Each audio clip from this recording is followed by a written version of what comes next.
The two children were desperately pressing their mother into the water. No matter how hard she struggled, they refused to loosen their grip at all. Because this wasn't to harm her, it was to save their mother's life. As the strength of her resistance grew weaker and weaker, the mother soon stopped moving. Seeing this, the two children quickly dragged her onto the shore and began performing emergency CPR. At this moment, they had to wake their mother up again. Only then could they survive this disaster. It turned out that just 1 week earlier, a global blackout had caused panic everywhere. Although 1 day later people gradually restored order, they discovered that everyone had lost the ability to sleep. Lisa, who worked as a security guard in a hospital, was the first to realize the seriousness of the problem, so she immediately asked someone to help her buy some sleeping pills. But she learned that not only had the price of sleeping pills skyrocketed, they also could no longer make people fall asleep. Even anesthetics had lost their effect. After learning about the situation, Lisa decided to bring her two children back to her side first, and then figure out a way to solve the insomnia problem. That night when the family got home, they immediately tried to sleep, but after 3 hours no one in the family could fall asleep. Only the daughter could still sleep. In order to find out the reason, Lisa went to see her friend in the military, but her friend said she was very busy now. Since people had lost the ability to sleep, they had to sort through all kinds of data, hoping to find a solution, because if this insomnia problem couldn't be eased, most people wouldn't survive more than 7 days. Fortunately, the military had now found one person who could still sleep normally. If they could figure her out, perhaps they could find a way to cure insomnia. Hearing this, Lisa felt puzzled. My daughter was sleeping.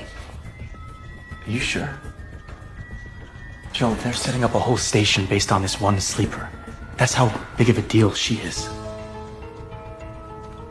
Are you sure your daughter was sleeping? But her friend's words immediately reminded her that her daughter's situation was extremely dangerous. Once discovered, she would definitely be sent into a laboratory for research. So Lisa immediately ran madly home. But after entering the house, she found that her daughter was gone. After asking her son, she learned that their grandmother, in order to benefit all humankind, had taken the little girl to the church. At this moment, the grandmother had already asked the priest to lull her to sleep, and treated the little girl as a gift from God. However, when other believers, who could no longer bear the sleeplessness, saw this, they forced the priest to sacrifice the girl to God, hoping that God would grant them the ability to sleep again.